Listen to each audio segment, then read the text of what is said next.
இப்போ இந்த வீடியோவில் என்ன பார்க்க போகிறோம் அப்படின்னா Widlar current source. So Widlar current சோர்ஸில் ஃபஸ்ட்டு டயக்ராம் வரைஞ்சிக்கலாமா?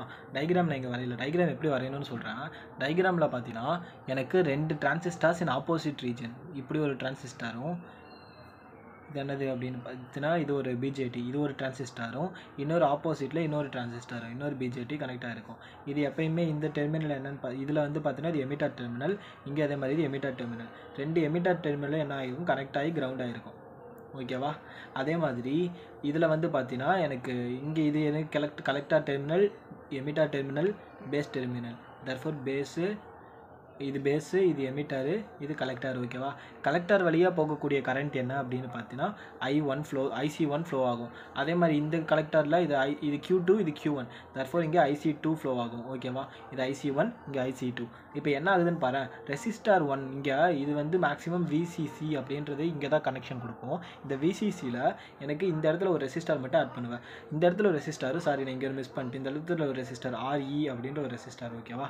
ஓகே, இதுதான் எனக்கு வில்டர் கரண்ட் சோர்ஸில் எனக்கு மேக்ஸிமம் காம்பனன்ட். 2 டிரான்சிஸ்டார் யூஸ் பண்ணியிருப்பேன், 2 ரெசிஸ்டார் யூஸ் பண்ணியிருக்கேன், அவ்வளோதானா? இது வழியாக போகக்கூடிய கரண்ட் IC1, அது வழியாக போகக்கூடிய கரண்ட் IC2. அதே மாதிரி பேஸ் வழியாக போகக்கூடிய போகக்கூடிய கரண்ட் IB1, இது வந்து IB2, இது வந்து பார்த்தீங்கன்னா IB2. இப்போ என்ன ஆகியிருக்கும் அப்படின்னு பார்த்தீங்கன்னா இந்த டைமும் நடுவுலையும் எனக்கு கனெக்ட் ஆகிருக்கும். ஓகேவா? இது வந்து நான் ஃபார் எக்ஸாம்பிள் நோட் A அப்படின்ற பாயிண்ட்டை நோட் A அப்படின்னு எடுத்துக்கிறேன். இது வழியே எனக்கு என்ன கரண்ட் ஃப்ளோ ஆகும்னு பார்த்தீங்கன்னா I ரெஃபரன்ஸ் வோல்டேஜ்ன்றது IREFன்றது ஃப்ளோ ஆகும். அவ்வளோதான். எக்ஸ்ட்ரா நான் எல்லாமே மேக்ஸிமம் மார்க் பண்ணிட்டேன். இது என்னது, ஒரு பேஸ் எமிட்டர் வோல்டேஜ். கரெக்டாக VBE ஃபஸ்ட் டிரான்சிஸ்டர்னால VBE1, அதே மாதிரி இந்த இடத்துல VBE2 வரும். ஸோ இது வந்து IC2. இந்த IC2 எதுக்கு ஈக்குவலாக இருக்குன்னா அவுட்புட் கரண்ட்டுக்கு ஈக்குவலாக இருக்கும், I0க்கு ஈக்குவலாக இருக்கும். அதே மாதிரி இது வழியாக போகக்கூடிய கரண்ட் என்னன்னா மேலேருந்து வரக்கூடிய கரண்ட் ஃப்ளோ ஆகும், இதுலேருந்து போகக்கூடிய கரண்ட் ஃப்ளோ ஆகும். அப்போ IB2வும் ஃப்ளோ ஆகும் ப்ளஸ் IC2 ரெண்டுமே ஃப்ளோ ஆகும். இப்போது இதை நான் ப்ராக்டிக்கலாக நான் புக்கில் இருக்கிற டயக்ராம் வச்சு காமிக்கிறேன் பாருங்கள். புக்கில் இருக்கிற டயக்ராம் இதுதான். புக்கில் பார்த்தீங்கன்னா தெரியும் உனக்கு கிளியராக. என்ன, இந்த இடத்துல ஒரு டிரான்சிஸ்டர், இந்த இடத்துல ஒரு டிரான்சிஸ்டர், இது வழியாக போகக்கூடிய கரண்ட் IB1, இது வழியாக போகக்கூடிய கரண்ட் IB2, இதுக்கும் நடுவில் இருக்கிற VB1, இதுக்கும் நடுவில் இருக்கிறது VB2. அதுக்கு எக்ஸ்ட்ரா என்ன ஸ்டெப்னா இந்த இடத்துல RE மிஸ் பண்ணிடவே கூடாது, இந்த இடத்துல R1 மிஸ் பண்ணிடவே கூடாது. இது வழியாக போகக்கூடிய IC1, இது வழியாக போகக்கூடிய IC2. இந்த IC1ம் இருக்கக்கூடிய டேரக்ஷனில் IREF ஃப்ளோ ஆகும். IREFன்றது IC1க்கு என்ன ரிலேஷன்ஷிப்ன்றது அப்புறம் பார்க்கலாம். அதே மாதிரி இங்கே இருக்கக்கூடிய IC2ல தான் அவுட்புட் கரண்ட் எடுப்பேன். ஸோ இந்த 2 வோல்டேஜ் தான், I mean this voltage and this voltage ரெண்டுமே தான் எனக்கு இது வழியாக ஃப்ளோ ஆகும். தர்ஃபோர் IB2 + IC2 அப்படின்றத இங்கே மார்க் பண்ணிக்கணும். அப்போ இது வழியாக போகக்கூடிய வோல்டேஜ் என்னன்னு கேட்டால் V = IR. கரெக்டாக? Iன்றது இது, Rன்றது இது. ஓகேவா? இப்போ நம்ம என்ன பண்ண போகிறோம் அப்படின்னா இந்த வில்டர் அண்ட் இந்த கரண்ட் சோர்ஸ், சரி இந்த வில்டர் கரண்ட் சோர்ஸில் 2 தான் ஃபைன் பண்ண போகிறேன்.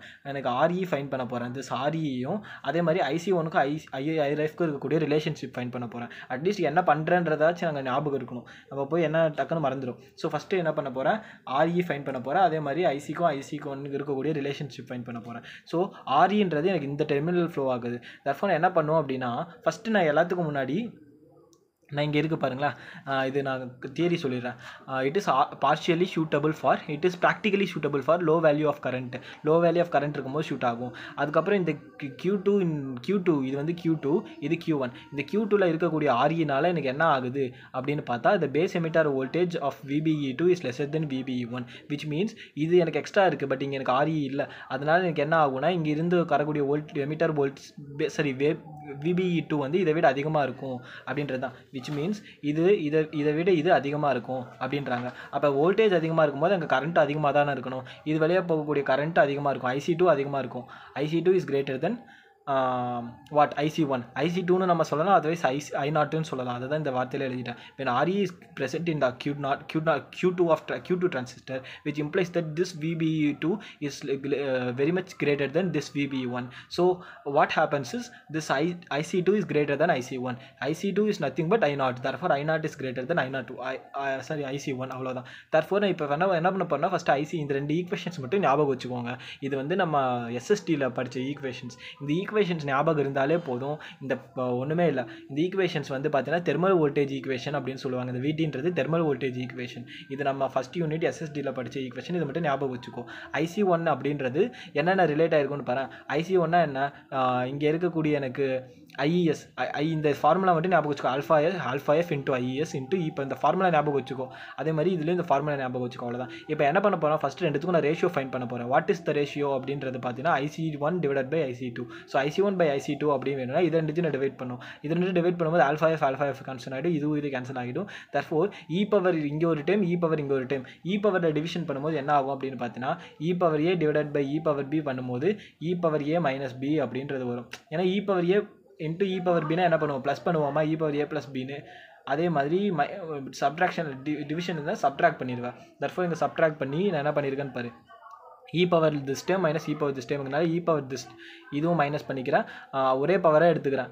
இப்படி இருக்கும்போது நான் ஒரே பவராக எடுத்துக்கலாம். புரிஞ்சுதா இல்லையா? இந்த ஸ்டெப் இல்லைன்னா நீ கூப்பிட்டு கேளுங்க. அதாவது e power A divided by e power பின்னு இருந்துச்சுன்னா இ பவர் ஏ மைனஸ் பின்னு எழுதுவேன். This is A, this is B. Therefore e power A minus B எழுதிட்டேன். அதுக்கப்புறம் ரெண்டுத்துல என்ன காமனாக இருக்குது, 1/t. சரி, என்ன காமனாக இருக்குன்னு பார்த்து, சரி இங்கே விடியா வெறும் டீன்னு எழுதிட்டேன் பாரு, விடி. ரெண்டுத்துல என்ன காமனாக இருக்குது, 1/VT காமனாக இருக்குது. தர்ஃபோர் அந்த 1/VT காமனாக வெளியே எடுத்துக்கிறேன். தர்ஃபோர் இது வரைக்கும் ஒன்று புரிஞ்சா? இப்போ என்ன பண்ணியிருக்காங்க அப்படின்னா அந்த ஸ்டெப்பை தான் திருப்பி எக்ஸ்ட்ரா எடுத்து எழுதிருக்கு. IC1 by IC2 is equal to e power VBE1 minus VBE2 by VT. இதில் இப்போ என்ன ஃபைன் பண்ண போகிறேன்னா VBE1 VBE2 வந்து நான் இதுக்கு VBE1 VBE2ன்றது இந்த இடத்துல இருக்குது. தர்ஃபோர் இதுக்கு என்ன அப்ளை பண்ணலாம்னா KVL அப்ளை பண்ணலாம். KVL யூஸ் பண்ணி நான் கண்டுபிடிக்க போகிறேன். நான் இன்னும் டயக்ராம் புக்கில் இருக்கிற டயக்ராம் வச்சு நான் KVL நான் சொல்கிறேன் பாருங்கள், புரியும் லைட்டாக. அப்போ KVL அப்ளை பண்ணும்போது இந்த இடத்துல எனக்கு ஃபார் எக்ஸாம்பிள் இந்த இடத்துல நான் KVL அப்ளை, ஒரே செகண்ட், இந்த இடத்துல நான் KVL அப்ளை பண்ணுறேன் அப்படின்னா எனக்கு எல்லாமே ஆட் ஆகி தானே வரும். Therefore VBE1 plus VBE2 plus இன்னைக்கு இங்கே என்ன இருக்குது, I இன்ட்டு ஆர். இந்த I வந்து IB2 into IC2 into RE. Therefore this plus this plus this.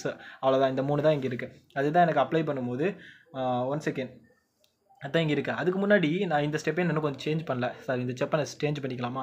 Therefore நான் இதை எலிமினேட் பண்ணும். இதுலேருந்து VB1 VB2 இருக்கிற மாதிரி வேணும். தர்ஃபோர் இதை எலிமினேட் பண்ணும். எக்ஸ்பொனென்ஷியல் எலிமினேட் பண்ண என்ன எடுக்கலாம், லான் எடுக்கலாம், ஆர் லான் எடுக்கலாம். தர்ஃபோர் இந்த லாகை நான் கேன்சல் பண்ணுறதுக்காக நான் லாக் எடுத்துக்கிறேன். ரெண்டு சைடு லான் எடுத்துக்கிறேன். இந்த சைடு லான், இந்த சைடு லான். இந்த லான் ஈயை கேன்சல் ஆகிடும், இந்த சைடு லான் இந்த டைம் அப்படியே இருக்கும். அப்போ இந்த இப்போ மீதி இருக்கக்கூடிய டைம் இது லான் ஈ கேன்சல் ஆகும்போது மீதி இருக்க டைம் அப்படியே இருக்கும். எனக்கு என்ன வேணும், திஸ் டைம் மட்டும் வேணும். தர்ஃபோர் இந்த VT அந்த சைடு போயிடும். இந்த VT into ln of IC2 by IC1 that is nothing but இது ஒரு ஈக்குவேஷனாக வச்சுக்கோ. ஓகேவா? அடுத்தது நான் எப்பயும் பண்ண சொன்னேன், apply KVL to emitter base loop. அதாவது கீழே இருக்கக்கூடியது தான் எமிட்டர் பேஸ். இதில் வந்து இது எமிட்டர், இது பேஸ். இதில் இது எமிட்டர், இது பேஸ். தர்ஃபோர் எமிட்டர் பேஸ் லூப்புக்கு நான் KVL அப்ளை பண்ணுறேன். KVL அப்ளை பண்ணும்போது பாரு, இது first plus this plus this plus this plus this, அதான் நான் சொன்னேன். Therefore VBE1 plus VBE2 plus IB2 plus IC2 into this time. ஏன்னா இது வோல்டேஜ்ன்றதால இது வோல்டேஜில் மென்ஷன் பண்ண I இன்ட்டு ஆர் தானே. Therefore this into this. Therefore அதை தான் நீங்கள் எழுதியிருக்கேன். புரிஞ்சுதா? அப்போ நான் அது ப்ளஸ்ன்னு எழுதலாம், அதர்வைஸ் அதாவது KVL அப்ளை பண்ணும்போது this is equal to this 2 times அப்படின்னு வரும். நீ எழுதும் போது எப்படி எழுதுவேன்னா, இது எனக்கு பாசிட்டிவில் இருக்கும், இது நெகட்டிவ்னு போடுவேன். தர்ஃபோர் இந்த 2 நெகட்டிவ் அந்த சைடு போயிடும். அப்போ இந்த திஸ் இஸ் ஈக்குவல் டு திஸ்ன்னு எழுதிக்கோ, அவ்வளோதான். அப்போ இது ஈக்குவல் பண்ணிட்டேன்னா நெக்ஸ்ட் என்ன ஆகும் அப்படின்னு பார்த்தீங்கன்னா இந்த VBE2 இந்த சைடு கொண்டு வந்துக்கிறேன். அப்போ VBE1 மைனஸ் VBE2 இந்த ஸ்டெப் இங்கே இருக்குது. இந்த ஸ்டெப்பில் என்ன பண்ணியிருக்கேன்னு பார்க்கலாமா? உனக்கு தெரியும், போன இதிலலாம் படிச்சிருப்பா IC is equal to beta IBன்னு படிச்சிருப்பா. அப்போ IBயோட வேல்யூ என்ன, IC by பீட்டா. எல்லா ஈக்குவேஷனுமே நான் ICயில் மென்ஷன் பண்ணுறேன். பேஸ் கரண்ட் ஈக்குவேஷன் எனக்கு IBயில் எந்த ஈக்குவேஷனுமே இங்கே மென்ஷன் பண்ணியிருக்கவே மாட்டேன். அப்போ IB நான் மென்ஷன் பண்ணணும். IB வந்து எப்படி மாற்றலாம், IC by பீட்டான்னு மாற்றலாம். அப்போ இங்கே 2 இருக்கனால IC2 by பீட்டா. அதே மாதிரி இங்கேயும் IC2. தர்ஃபோர் ரெண்டுத்தில் என்ன காமனாக இருக்கும்னு பார்த்தீங்கன்னா IC2 காமனாக இருக்கும். தர்ஃபோர் நெக்ஸ்ட் ஸ்டெப்பில் IC2 வெளியே எடுத்திருப்பேன். ஓகேவா? IC2 வெளியே எடுத்துகிட்டா இங்கே என்ன வரும், 1 பீட்டா ப்ளஸ் 1ன்னு வரும். இன்ட்டு இந்த IC2 காமனாக வெளியே எடுத்துகிறேன் இன்ட்டு RE. இந்த இடத்துல பார்த்தீங்கன்னா இந்த VBE1 மைனஸ் VBE2ன்னு வந்துடும். புரிஞ்சுச்சா? இது ஜஸ்ட் இந்த ஈக்குவேஷன் எழுதிக்கிறேன். Left side is equal to right சைடில் இருந்தக்கூடிய வேல்யூ VBE2 இருந்திருக்கும், கீழே ஒரு வோல்டேஜ் இருக்கும், அதுதான் இது. அதுக்கப்புறம் என்ன பண்ணியிருப்பேன், இந்த ஸ்டெப் இங்கே கொண்டு போயிருந்திருக்கு, அதுதான் இந்த ஸ்டெப்பு. இந்த ஸ்டெப்பில் என்ன பண்ணியிருப்பேன், எல்லாமே எனக்கு கரண்ட்டாக மாற்று, ICயில் மாற்று. தர்ஃபோர் இதை எப்படி எழுதுனா IC by பீட்டான்னு எழுதுனா, இங்கே 2 இருக்கனால IC2 by பீட்டான்னு எழுதுவேன். தர்ஃபோர் IC2 காமனாக வெளியே எடுப்பேன். எனக்கு இந்த டைம் வந்துருச்சு. புரிஞ்சு போச்சா? அடுத்தது இதை நான் ஈக்குவேஷன் 2 எழுதிக்கிறேன். ஃபஸ்ட் ஈக்குவேஷன் செகண்ட் ஈக்குவேஷனை கம்பேர் பண்ணால் எது ஈக்குவலாக இருக்குது? left hand side of the first equation is equal to left hand side of the second equation. So automatically RHS is equal to RHS. So இந்த RHS இந்த RHS compare பண்ணுறேன். First நான் என்ன எடுத்துக்கிறேன், ஏதோ ஒன்று எடுத்துக்கிறேன். இந்த RHS இங்கே எழுதிக்கிறேன், இந்த RHS இங்கே எழுதிக்கிறேன். ஓகேவா? இதுலேருந்து நான் என்ன கண்டுபிடிக்கணும்னு சொன்னேன், இந்த சர்க்கியூட் நான் ஃபில்டர்லேயே RE ஒன்று ஃபைன் பண்ண போகிறேன். அதே மாதிரி நான் ICயும் IREFக்கும் இருக்கக்கூடிய ரிலேஷன்ஷிப் ஃபைன் பண்ண போகிறேன் அப்படின்னு. RE ஃபைன் பண்ணலாமா? அப்போ இந்த ஈக்குவேஷனை எழுதிட்டு ஆரியை மட்டும் இப்போ சரி ஓகே இந்த ஈக்குவேஷன் செகண்ட் ஈக்குவேஷன் இது ரெண்டுத்தையும் எழுதிட்டு எனக்கு ஆரியை மட்டும் தானே வேணும்னு சொன்னேன். தர்ஃபர் ஆரியை வேணும்னா மீதி இருக்க டைமில் அந்த சைடு வந்துருமா? அதுதான் அந்த சைடு வந்திருக்கு. ஏன்னா இங்கே இருக்கிற டைமில் இது ஹோல் டைமே என்ன பண்ணிக்கலாம், அப்படியே அந்த சைடு கொண்டு போயிடலாமா? அப்போ விடியில் டினாமினேட்டரில் என்ன எழுதலாம், 1/β + 1 இன்ட்டு என்னென்னு எழுதலாம், இந்த IC2 கீழே போயிடும். அதுதான் இங்கே எழுதியிருக்கேன். This term is nothing but this term, அவ்வளோதான். இப்போ நான் என்ன பண்ணிட்டேன், ஆர்இ ஃபைன் பண்ணிட்டேன். கரெக்டாக ஆர்இ வந்து ஃபைன் பண்ணிட்டேன். இது எனக்கு ஃபஸ்ட் ஆஃப் ஓவர். செகண்ட் ஆஃபில் ஐசிக்கும் ஐரஃப்க்கும் இருக்கக்கூடிய ரிலேஷன்ஷிப் ஃபைன் பண்ண போகிறேன். ஸோ இந்த டயக்ராமில் பாருங்கள், நல்லா பார்த்தீங்கன்னா ஐசி இங்கே இருக்குது, ஐரஃப் இங்கே இருக்குது. ஸோ ஐசிக்கு நான் என்ன பண்ண போகிறேன், இந்த இடத்துல நான் என்ன இங்கே பண்ணியிருக்கேன்னு பாரு, right KCL at the collector of Q1 which means இந்த நோட் ஏல நான் KCL அப்ளை பண்ண போகிறேன். அப்ளை பண்ண என்ன வரும், incoming current is equal to outgoing current. கரெக்டாக? அப்போ IC1 இஸ் ஈக்குவல் டு, அதான் இங்கே எழுதி, சரி அந்த ஐரஃப் வந்து இன்கமிங் கரண்ட்டு. இது ஒரே செகண்ட் இதில் பாருங்களேன். இந்த நோடு ஏல ஐரஃப்ன்றது இன்கமிங் கரண்ட்டு, எது அவுட் கோயிங் கரண்ட்னா இது ஒரு அவுட் கோயிங் கரண்ட்டு. இந்த டைம் எது கூட டேரெக்டாக கனெக்ட் ஆகிருக்கு, இங்கேயும் கனெக்ட் ஆகிருக்கு. அப்போ இதிலிருந்து அவுட் கோயிங் போகிறது அவுட் கோயிங் தான். அப்போ IREF is equal to incoming current is equal to outgoing current IC1 plus outgoing current IB1 plus outgoing current IB2. So இந்த மூணுமே இந்த IREF is equal to this 3 terms. அடுத்தது என்ன பண்ணுவேன், எப்பயுமே ஐபியில் நான் மென்ஷன் பண்ண மாட்டேன்னு சொல்லிட்டேன். அப்போ இந்த ஐபியை நான் என்னென்னு மாறணும், ஐசின்னு மாற்றணும். அப்போ ஐசின்னு மாற்றணும்னா அதுதான் இங்கே எழுதியிருப்பேன் பாருங்கள். ஃபஸ்ட்டு இந்த டைம் எழுதிக்கிட்டேன். அப்போ நான் என்ன பண்ணுவேன் அப்படின்னு பார்த்தீங்கன்னா, எனக்கு எல்லாமே எனக்கு ஐசியில் வேணும். therefore IC is equal to beta IB. அப்போ ஐபிக்கு பதிலாக என்ன எழுதுனா IC/βன்னு எழுதலாம். அதுக்காக இங்கே என்ன பண்ணியிருக்கேன், இந்த ஸ்டெப்பில் IB1ன்னு இருக்குது, therefore IC1/β. இந்த ஸ்டெப்பில் IB2ன்னு இருக்குது, IC2/βன்னு எழுதியிருக்கேன். புரிஞ்சுதா? இப்போ ரெண்டுத்துலேயுமே எனக்கு என்ன காமனாக வந்துடும், IC1 காமனாக இருக்குது, therefore IC1 காமனாக வெளியே எடுத்துட்டேன். இந்த ஸ்டெப் வரைக்கும் உனக்கு ஓகே புரிஞ்சிச்சு. ப்ராக்டிக்கலாக பார்த்தீங்கன்னா வில்டர் கரண்ட் சோர்ஸில் பார்த்தீங்கன்னா IC2 வந்து எப்பயுமே IC1 விட அதிகமாக இருக்கும். ஓகேவா? அப்போது IC2 வந்து IC1 விட அதிகமாக இருக்குது அப்படின்றதுனால என்ன பண்ணுறேன் அப்படின்னு பார்த்தீங்கன்னா, இந்த ஸ்டெப்பில் அதாவது ஐரஃப்ன்ற ஈக்குவேஷனில் இந்த டேமை நான் வந்து கேன்சல் பண்ணிடுறேன். ஏன்னா இந்த டைம் ரொம்ப கம்மியாக இருக்கும். therefore என்ன பண்ணிடுறேன், நெக்லெக்ட் பண்ணிடுறேன். ஓகேவா? நெக்லெக்ட் பண்ணுறதுனால எனக்கு என்ன வரும், IREF is equal to this into this, அவ்வளோதான் இங்கே எழுதியிருக்கேன்னா. அடுத்தது இந்த பீட்டாவை நான் எல்சிஎம் எடுக்கிறேன். எல்சிஎம் எடுத்தால் என்ன வரும், பீட்டா +1 டிவைடட் பை பீட்டா. அதான் இங்கே எழுதியிருக்கேன்னா தஸ் இஸ் ஈக்குவல் டு, இந்த டைம் ஈக்குவேஷன் புரிஞ்சிச்சு. இப்போது எனக்கு என்ன வேணும் அப்படின்னு பார்த்தீங்கன்னா IC1 மட்டும்தான் வேணும். IC1 வேணும் அப்படின்றதுனால திஸ் பீட்டா அந்த சைடு போயிடும், divided by beta +1. Practically beta + 1 தான். ஃபார் எக்ஸாம்பிள் பீட்டாவோட வேல்யூ ரொம்ப ஹையாக இருக்குது அப்படின்ற போது ஃபார் எக்ஸாம்பிள் 100ன்னு வச்சுக்கிறேன். இந்த ஈக்குவேஷனை சப்ஸ்டியூட் பண்ணலாமா, 100 டிவைடட் பை 100 + 1. அப்போ 100 டிவைடட் பை 100 + என்ன கிட்டத்தட்ட பார்த்தீங்கன்னா 0.99, தட் இஸ் ஈக்குவல் டு 1ன்ற வேல்யூ வந்துடும். அப்போ இந்த டேமே கேன்சல் ஆகிரும். கரெக்டாக? அப்போ அப்போ IC1ம் ஐரஃபும் ஈக்குவலாக வந்துடும். எப்போது பீட்டாவோட value very much greater than 1. அப்போ பார்த்தியா எனக்கு என்ன கண்டுபிடிச்சிருக்கோம், ஆர்இ ஃபஸ்ட் நான் ஃபைன் பண்ணேன், அப்புறம் IC1 ஃபைன் பண்ணேன். ஓகேவா? இதில் இந்த ஐரஃபோட வேல்யூ, இது ஒரு 2 மார்க் கொஷின். ஐரஃப்ன்றதுக்கான என்ன ஃபார்முலானா, ஐரஃப்ன்றது எந்தெந்த நோட்டில் கனெக்ட் ஆகிருக்குன்னு பார்க்கலாமா.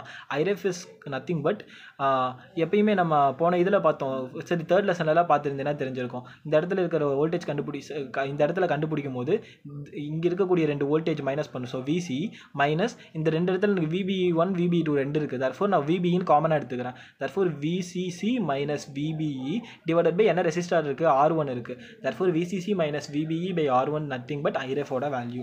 அதுதான் IRF ஓட value. this is nothing but a Wilder current source. அப்போ இதுலேருந்து என்ன பண்ணியிருப்பேன், ஃபைனலாக நான் RE கண்டுபிடிச்சிருப்பேன்.